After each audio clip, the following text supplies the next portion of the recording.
You know, humanity has been fighting basically since we figured out how to stand upright. But eventually, jumping out from behind a tree and chucking a pine cone just wasn't cutting it anymore.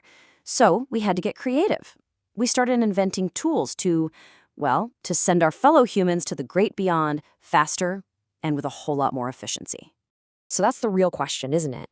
From these ancient, really visceral weapons where you had to get up close and personal, all the way to inventions that could wipe out an entire army with just the push of a button.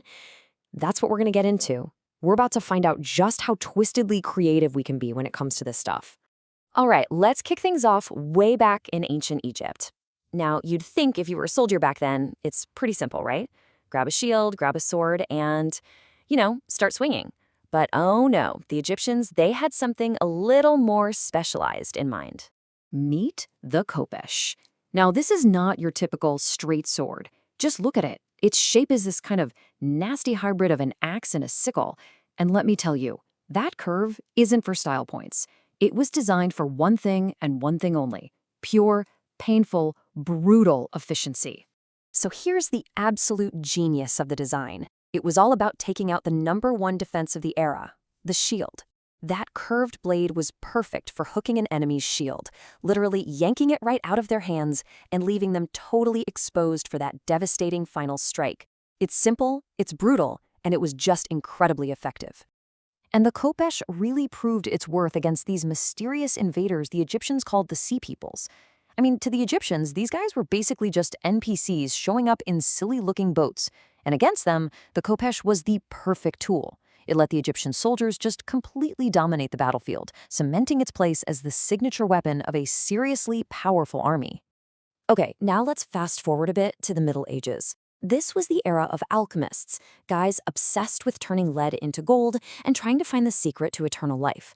But in all that messing around, they accidentally stumbled upon something that would change war forever. Yeah, some guy, probably trying to make a potion for immortality or something, decided to mix sulfur, charcoal, and potassium nitrate together, and boom. Just like that, they accidentally invent black powder.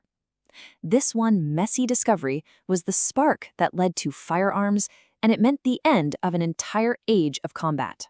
So, here's the most crucial part. Gunpowder was the great equalizer. It completely leveled the battlefield. All of a sudden, you didn't need 20 years of intense sword training or a fortune in heavy plate armor to be lethal. Nope. As long as you had a metal tube, a lead ball, and just a tiny pinch of black powder, any peasant could punch a hole right through an elite knight from a safe distance. Castles, knights, that whole world was suddenly obsolete. And that brings us to our final chapter, and maybe the grim highlight of this whole perverse evolution. This is where war stops being a contest of skill and becomes an act of industrial, almost production line slaughter. We're jumping to the late 19th century, right as the British Empire is pushing its way into Sudan.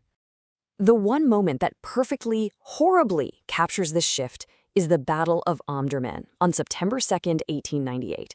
This is where the terrifying imbalance of new technology was put on full, horrifying display. Now, if you just look at the raw numbers, you'd think the modest warriors from Sudan had a massive advantage. I mean, 50,000 of them against just 26,000 British and Egyptian troops. On paper, that looks like an easy win, right? Well, quantity doesn't really mean a whole lot when you're up against a technological revolution. Because this is what the British brought to the fight: modern rifles, artillery cannons, and the real star of the show, 40 water-cooled Maxim machine guns. And the modest forces, they were armed with old swords and shields. They were basically bringing ancient tech to a modern industrial slaughter. The results? It wasn't a fight. It was a massacre. The modest warriors charged bravely, and the Maxim guns just opened up.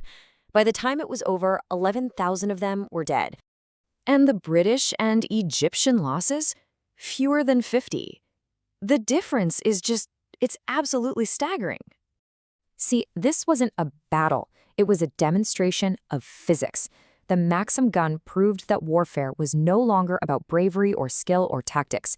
It was about who had the superior machine. It turned killing into an impersonal, mechanical, horrifyingly efficient process. So when you look back at this whole twisted history, a really clear and disturbing pattern starts to emerge. It seems like the more advanced our technology gets, the easier, the more efficient, and the more distant the act of killing becomes. Think about it. We went from looking an opponent directly in the eye as you swung a khopesh, to firing a musket from a distance, but still seeing them, to finally just standing behind a machine gun and wiping out thousands of people without ever really having to get your hands dirty. Every single step forward in the technology of destruction seems to take us one step further away from the actual human consequences of all that violence, which leaves us with a final and pretty chilling question to think about. As our power to destroy just keeps growing, what part of our own humanity do we lose along the way?